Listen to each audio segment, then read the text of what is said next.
चलिए, आज जो है क्लास नाइन्थ का मोमेंट्स का जो फर्स्ट चैप्टर है, यानी सप्लीमेंट्री रीडर जो है उसका फर्स्ट चैप्टर जो है द लॉस्ट चाइल्ड इस पे हम बात करेंगे। इस चैप्टर को अच्छे से समझेंगे, ठीक है। बहुत इजी वे में एक एक वर्ड की मीनिंग प्रयास करेंगे समझने का, ठीक है। A child goes to a fair. पहले इस चैप्टर का जो थीम है वो क्या है उसको समझते हैं। अ चाइल्ड एक बच्चा, गोज जाता है, टू अ फेयर मेले को, विथ हिज पेरेंट्स अपने पेरेंट्स के साथ। ही इज़ हैप्पी वो खुश है, ही इज़ हैप्पी वो प्रसन्न है, एंड एक्साइटेड और उत्तेजित है, एंड वांट्स और चाहता है, द स्वीट्स मिठाइयाँ, एंड टॉयज खिलौने, डिस्प्लेड दियर जो वहाँ पे डिस्प्ले मतलब वहाँ पे जो दिख रहे थे अनुपस्थित थे, जो फिर वहाँ खिलौने और मिठाइयाँ जो कुछ भी वहाँ पर थी, उन चीज़ों के लिए वो एक्साइटेड था और उन चीज़ों को चाहता था। But his parents don't buy them. But his parents, but मतलब लेकिन, हिज पेरेंट्स उनके पिता डोंट बाई नहीं खरीदते हैं, देम उन्हें, फॉर हिम उसके लिए। देम मतलब मिठाइयाँ और खिलौने। देम यहाँ पे यूज़ हुआ है स्वीट्स एंड टॉयज के लिए। तो उसके जो पेरेंट्स हैं वो उसके लिए मिठाइयाँ और खिलौने नहीं खरीदते हैं, यानी कि उन चीज़ों को नहीं खरीदते। Why then does he refuse when someone else offers them to him. Why then, why मतलब क्यों, देन तब, डज ही रिफ्यूज़ वो मना कर देता है, व्हेन समवन एल्स जब कोई और, offers them to him offers them उन उन चीज़ों को। देम्स का मतलब यहाँ पे देम यूज हुआ है स्वीट्स एंड टॉयज के लिए। तो जब कोई और मतलब यहाँ पे चैप्टर ये कहना चाहता है कि एक बच्चा मेले को जाता है, वो पहले मिठाइयाँ और सब चीज़ों को अपने पेरेंट्स से वो आग्रह करता है, मतलब आग्रह करने का मतलब वो इच्छा करता है, आग्रह नहीं करता है, वो इच्छा करता है कि जो है मेरे काश मेरे पेरेंट्स जो है मिठाइयाँ और ये सब खिलौने मुझे खरीद कर दे दें, तो मुझे प्रसन्नता प्राप्त हो या मुझे अच्छा रहे, उसे उसे अच्छा लगेगा, ठीक है। अब लेकिन उसके पिताजी उन सब चीज़ों को नहीं खरीद के देते हैं।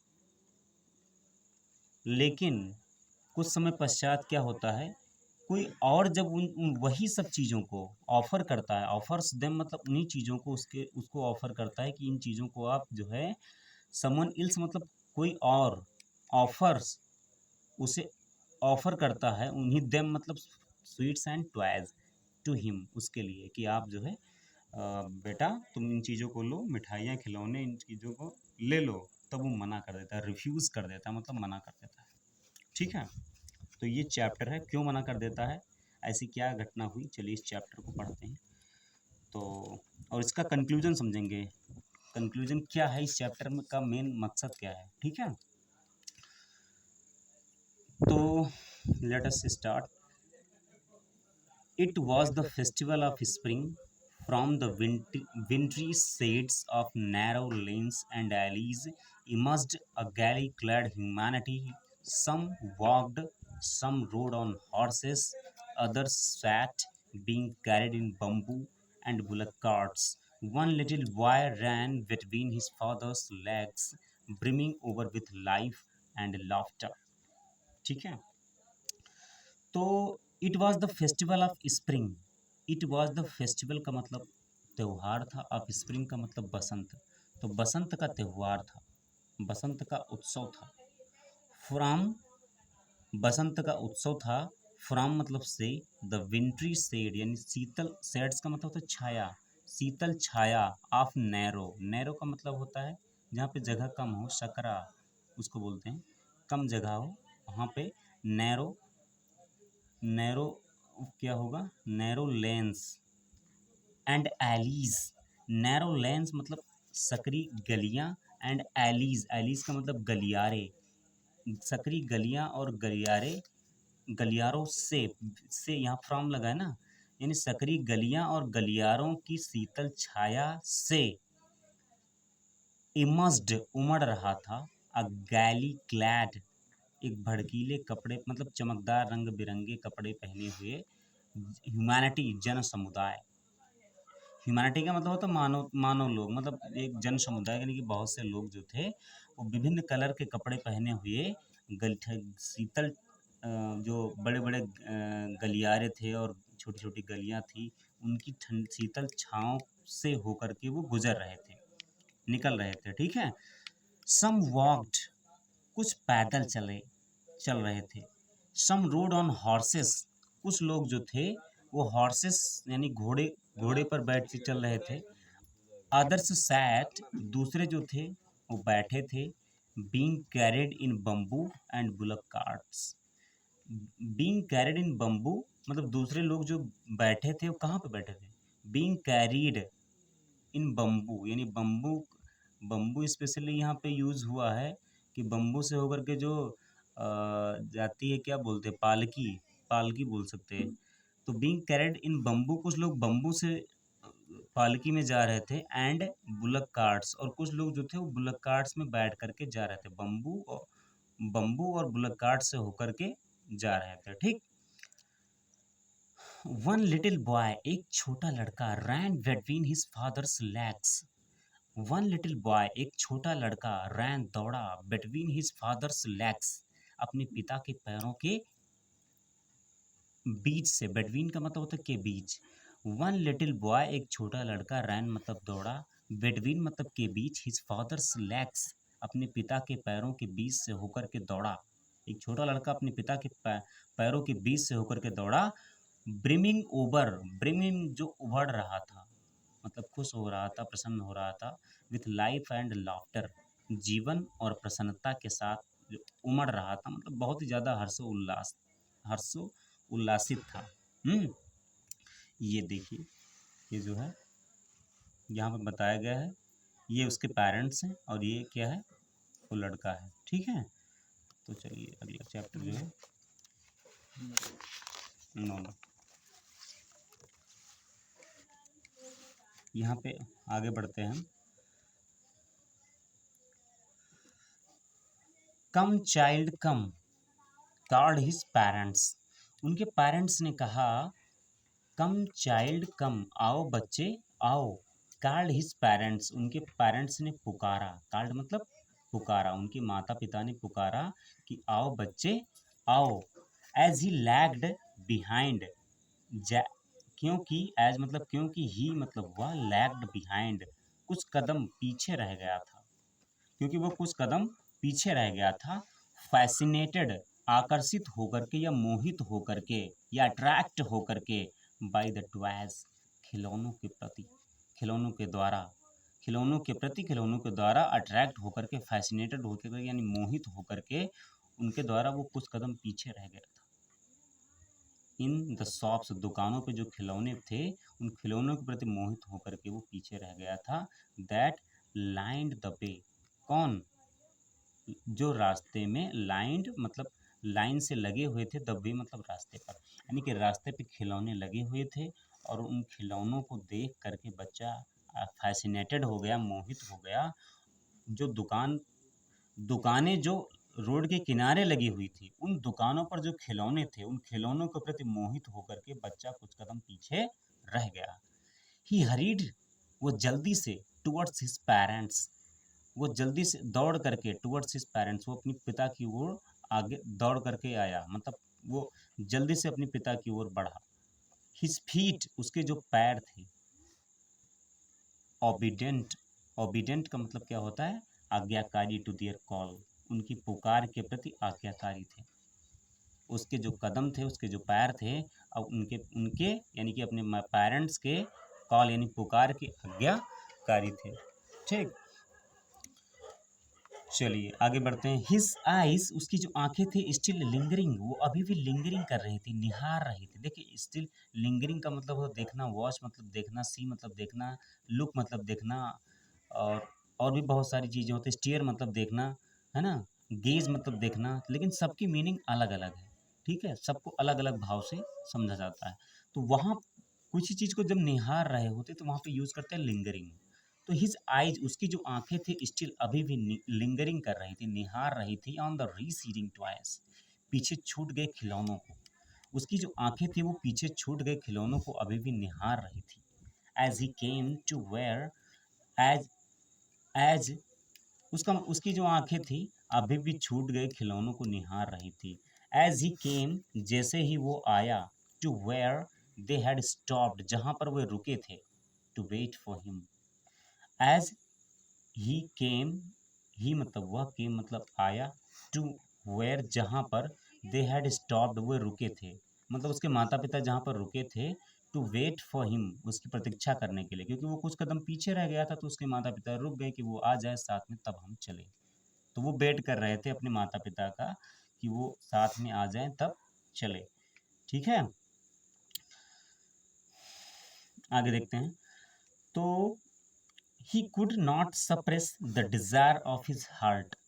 ही कुड नॉट सप्रेस, ही मतलब वह, कुड नॉट सप्रेस नहीं दबा सका, नहीं छिपा सका, नहीं दबा सका, द डिजायर इच्छा को, ऑफ हिज हार्ट अपने हृदय की इच्छा को वो नहीं दबा सका। इवन दो यद्यपि, ही वेल न्यू वो अच्छे से जानता था, द ओल्ड इवन दो यद्यपि कि, ही वेल न्यू वो अच्छे से जानता था, न्यू मतलब नो मतलब जानना, न्यू मतलब जानता था, ही वेल न्यू वो अच्छे से जानता था, दी ओल्ड पुरानी, कोल्ड ठंडी, स्टीयर मतलब स्टीयर, देखिए स्टीयर मतलब भी देखना होता है लेकिन ये घूरना होता है, देखना मतलब घूरना, और लिंगरिंग का मतलब किसी चीज को निहारना। ठीक है, तो कोल्ड स्टीयर का मतलब ठंडी, घूर मतलब घूर ऑफ रिफ्यूजल, ठंडी यानी कोल्ड स्टीयर ऑफ रिफ्यूजल, मनाही की जो ठंडी घूर थी, पुरानी और ठंडी घूर थी, यानी मनाही की जो पुरानी और ठंडी घूर थी, इन दियर आइज उनकी आंखों में। मतलब कहने का मतलब ये हुआ कि उनके जो पेरेंट्स थे, उनके पेरेंट्स की आंखें आंखें जो थी वो वो बच्चे की तरफ घूर रही थी कि हाँ इन खिलौनों को लोगे तुम। हम्म? अब बच्चा क्या कहता है, I want that toy, he pleaded उसने आग्रह किया, आई वॉन्ट मैं चाहता हूँ, दैट टॉय वह खिलौना, ही प्लीडेड उसने आग्रह किया, उसने निवेदन किया, उसने रिक्वेस्ट किया। His father looked at him red eyed, his father looked at him उसके पिता ने, लुक्ड एट हिम उसे देखा, रेड आइड लाल आंखों से, in his familiar tyrants way, his father looked at him उसके फादर ने उसकी तरफ देखा, looked at him, looked at someone, looked at him, looked at someone.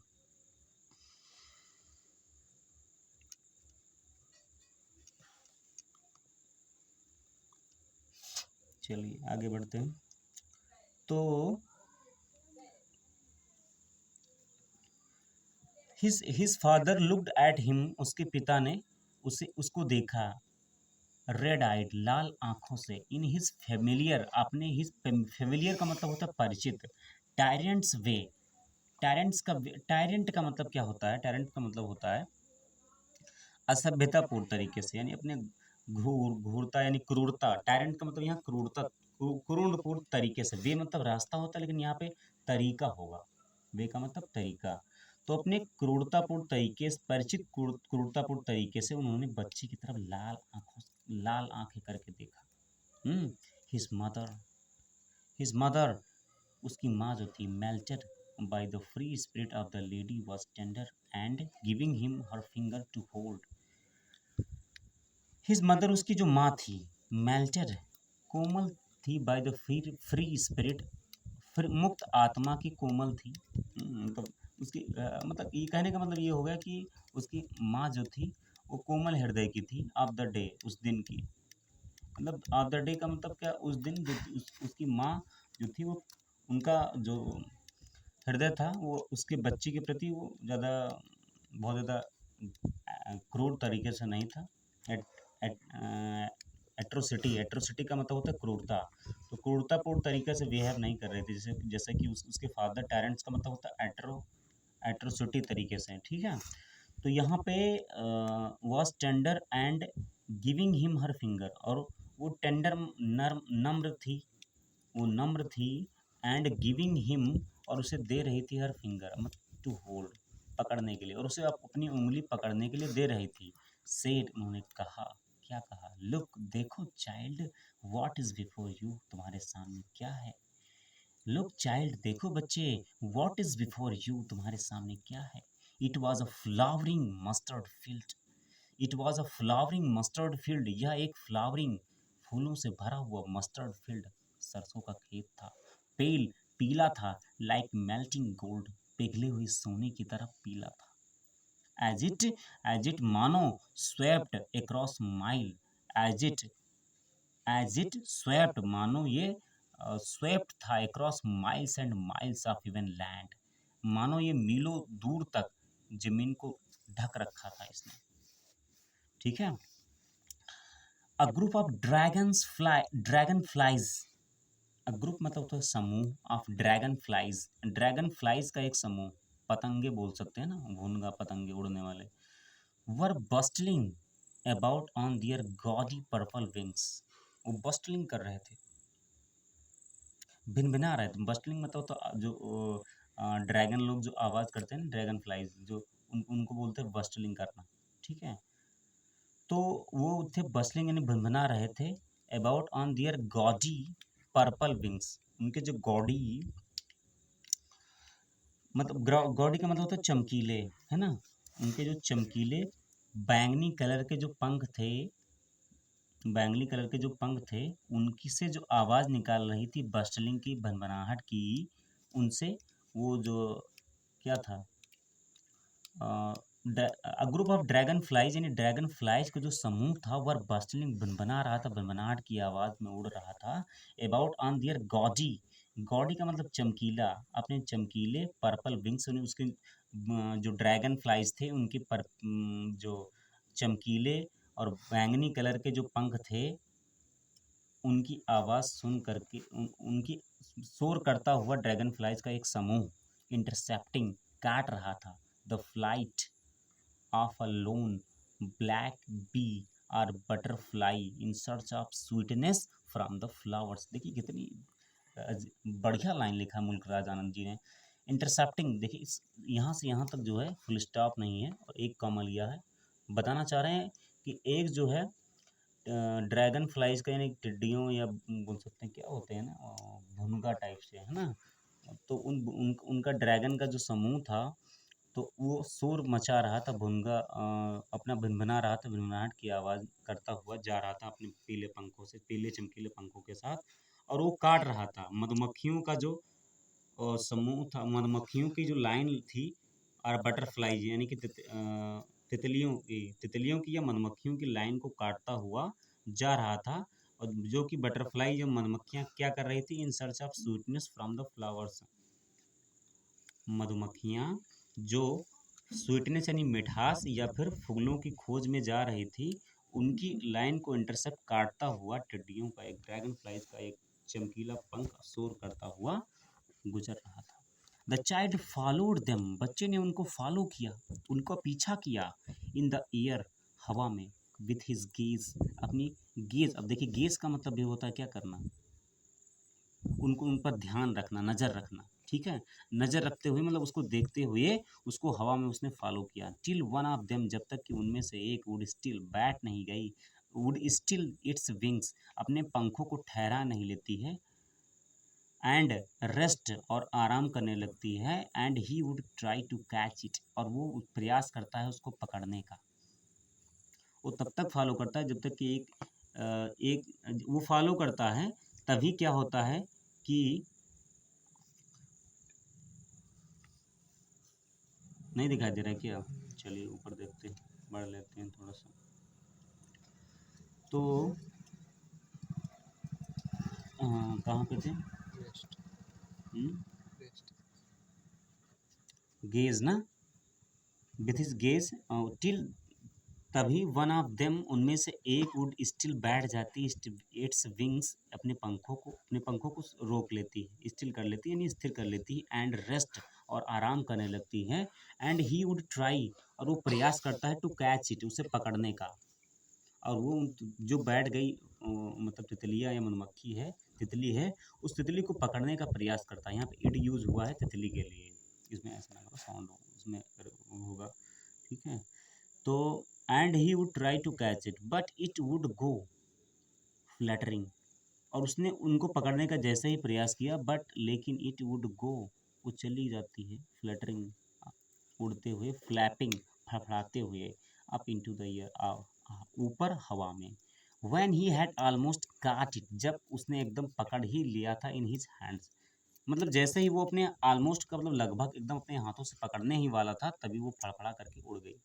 Then his mother gave a cautionary call, then तभी his mother gave a cautionary call, उसकी माँ ने एक कॉशनरी कॉल किया, मतलब कॉशियस का मतलब होता है बी कॉशियस, जहाँ पे सावधान रहो, ठीक। देन हिज मदर, तभी उसकी माँ, गेव अ कॉशनरी कॉल, क्या कहती है, एक कॉशनरी कॉल कहती है, मतलब सावधानी पूर्वक कॉल पुकारती है, पुकारती है सावधानी पूर्वक उनको पुकारती है कि come child come, come on to the footpath, आओ बच्चे आओ, फुटपाथ पर आ जाओ। He ran towards his parents, he ran towards his parents, वो अपने पेरेंट्स की तरफ, वो पेरेंट्स की तरफ गया, रैन मतलब दौड़ा, gaily and walked abreast of them for a while, being, चलिए जो है अ, ऐसा करते हैं कि इसको यहीं तक जो है फर्स्ट पार्ट में रखते हैं, इसके बाद इसका सेकंड पार्ट बना देंगे, ठीक है। तो इतना पढ़िए, इसके बाद जो है इसका सेकंड पार्ट बना देंगे। यहाँ पे जो है क्या होता है, उसकी माँ जब वो बटरफ्लाई को पकड़ने के लिए जाता है, तो बटरफ्लाई वहाँ से फ्लैटरिंग करती हुई, फ्लैपिंग करती, फड़फड़ाते हुए ऊपर उड़ जाती है हवा में, और वो लगभग ऑलमोस्ट पकड़ने ही वाला था, बट वो ऐसा नहीं कर सका। तभी उसकी माँ बुलाती है, साउथ कहती है, सावधानी पूर्वक उसको पुकारती है कि बच्चे आ जाओ, बच्चे आओ, फुटपाथ पर आ जाओ, ठीक है। और उसके बाद क्या होता है, ये हम जो है नेक्स्ट पार्ट में पढ़ेंगे, दूसरे पार्ट में, दो पार्ट में इसको हम प्रयास करेंगे कि ये क्लोज हो जाए, ठीक है। अगर आपको ये समझ में आया है तो इसको जो है लाइक करिए, चैनल को सब्सक्राइब नहीं किया तो सब्सक्राइब कर दीजिए, और ज़्यादा से ज़्यादा मात्रा में इसको शेयर करिए। अगर आपको अच्छा लगा तो इसमें कमेंट में ज़रूर कुछ ना कुछ बताइए। अगर हाँ कोई चीज़ आपको नहीं समझ में आई, अगर दिक्कत हुई है, प्रॉब्लम हुई है, तो उस वर्ड को आप लिख सकते हो। और बेसिकली हार्ड वर्ड इसमें आप नोट करके अलग भी लिख सकते हो, जो जो वर्ड आपको हार्ड वर्ड लगे उसको आप नोट करके अलग रख लीजिए, ठीक है। Thank you so much.